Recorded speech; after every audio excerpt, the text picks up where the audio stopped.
Kitchen printing in 1 minute. Just want to quickly run you through a quick video of how to set up your kitchen printers and 4POS.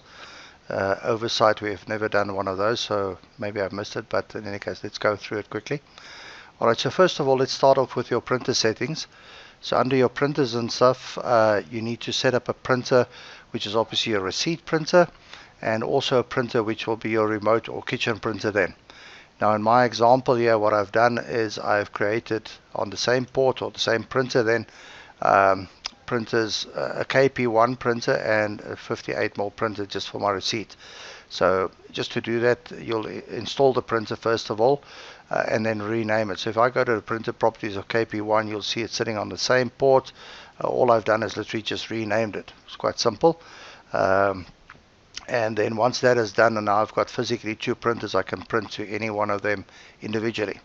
So let's get into 4POS once that is done, and let's go and take a item 500 gram rump. First of all, what we'll do is you'll see here is we've got a print location, and if it appears that I'm rushing it off, I'm not. I just want to do it within a minute. Print location, I'm going to click on there and I say, well, yes, I've got a print location already for kitchen printer or KP then. So if I double click on KP at the moment, I can then go and select the print location or the printer names, and I say, well, anything that goes to the KP printer must go to KP1. The printer name is called KP1.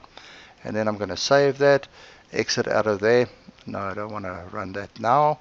And I want to select the KP. So my 500 gram rump will print to the KP printer.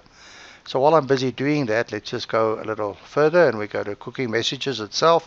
You'll see I've got quite a number of cooking messages already set up. It's obviously a rump, so I want to be able to put my meat prep on there, and under my meat prep I've got all the possibilities of what the preparation will be for meat, and I'll allocate that and say yes, thank you. And I also want to get some starches in there, and under my starches I've got my chips, rice, veg, whatever, and I want to allocate that as well. And then obviously I want to go one step further and I want to go and say, but hang on, under my starches I also want to give the customer the option of baked potato and so on, how he wants his baked potato. But now I'm not just going to simply allocate it, because if I click on baked potato and I allocate, it says it will be part of the product. Now I don't want to be part of the product, I want to be specifically under starch. So I'm going to click on starch, then click on baked potato and allocate it, and now baked potato will become a child of starch. Alright, good. So now my prompts will be a meat prep. It will prompt me first of all to do that, and then it will ask all of that, and if I do select baked potato, it will ask me how I want that. That's exactly how I want it. So I'm going to quickly do an update. Thank you very much. Yes, go for it. Alright, so what I've done is open up the 4POS Touch program. I'm going to simply go and click on cash sale now. Go to my main course, go and ring up my 500 gram rump. It prompts me for the blue rare or however I want my steaks. I want it nice and rare. Thank you. Baked potato, sour cream and butter. Thank you very much. And as soon as I then say finish on the screen, it will then print to my remote printer. In other words, my kitchen printer. And maybe you can hear in the background it's printed. I'll include a little pic of that now. And that's a process on all intents and purposes. Obviously that's now set up separately from the ability of to actually print a bill. So I can click on the normal tables or any other table that's there, and I can just say print transaction, which will then be the normal slip itself. Alright, that's it. That's how you do your remote printing.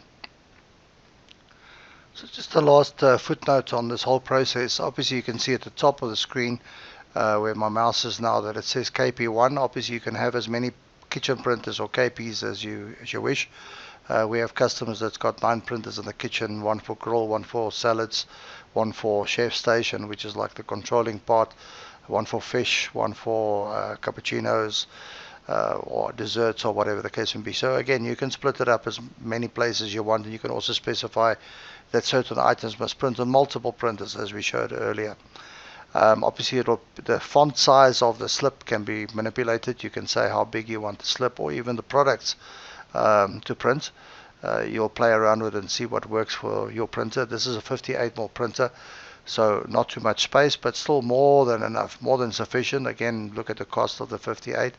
The 80mm for us, or the 480mm 4POS printer, makes more sense because it's got network ability, so you can obviously set it up as a network printer and allow it to print as part of your network. You don't have to struggle with little USB ports and maybe USB adapters, which in any case don't work. So please don't let anybody tell you that it works. We've tried it, tested it, never works.